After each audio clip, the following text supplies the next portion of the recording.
La revue de presse maintenant. À la une de vos journaux, il y a notamment cette inquiétude terrible. Et si la prochaine cible terroriste en France était une école? On en parlait ce matin dans nos journaux. Mobilisation pour la sécurité des écoles. La une du Figaro, notamment les ministres de l'Intérieur Bernard Cazeneuve et de l'Éducation Najat Vallaud-Belkacem donnent une conférence de presse ce matin à ce propos. Et inquiétante déclaration d'un syndicaliste enseignant dans le Figaro. La réalité, c'est que nous sommes aujourd'hui très faibles en matière de sécurité. Rentrée des classes sous haute tension, c'est la une ce matin du Parisien aujourd'hui en France. Je rêvais d'un autre monde, écrit Donna Vidal-Revel en paraphrasant le groupe Téléphone. Un monde où les enfants n'auraient pas à faire d'exercice de confinement en guise de travail de rentrée parce que des assassins islamistes peuvent propager la mort sous un préau. Un monde où les seules larmes devant la porte de l'école seraient des larmes d'émotion en les voyant grandir nos enfants.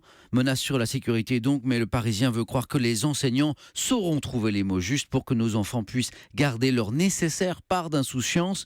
Nous les protégerons et nous leur offrirons notre arme la plus forte, celle que les terroristes craignent par-dessus tout, l'éducation.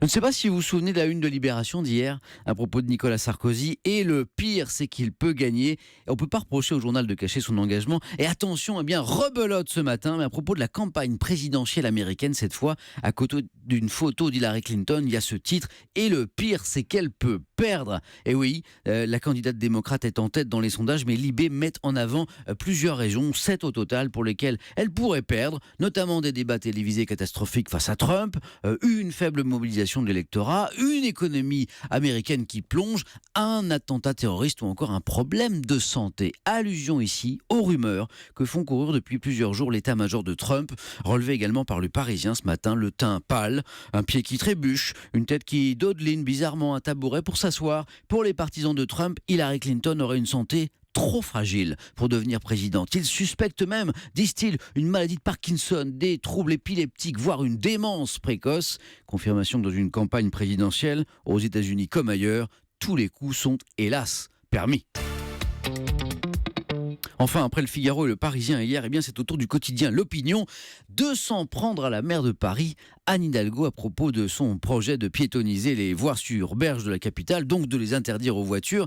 L'Opinion qui ironise ce matin, pourquoi se contenter des berges? C'est une bonne partie de Paris qui devrait être piétonnier. Ainsi, le périphérique sans auto serait une merveilleuse piste pour les rollers. Ce serait sympa, cool, festif.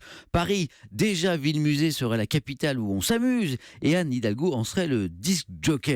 Même si d'autres, ajoute cette fois plus sérieusement L'Opinion, pensent qu'une ville est aussi un lieu où l'on travaille, où l'on produit de la richesse, bref, où l'on circule. Le débat est lancé.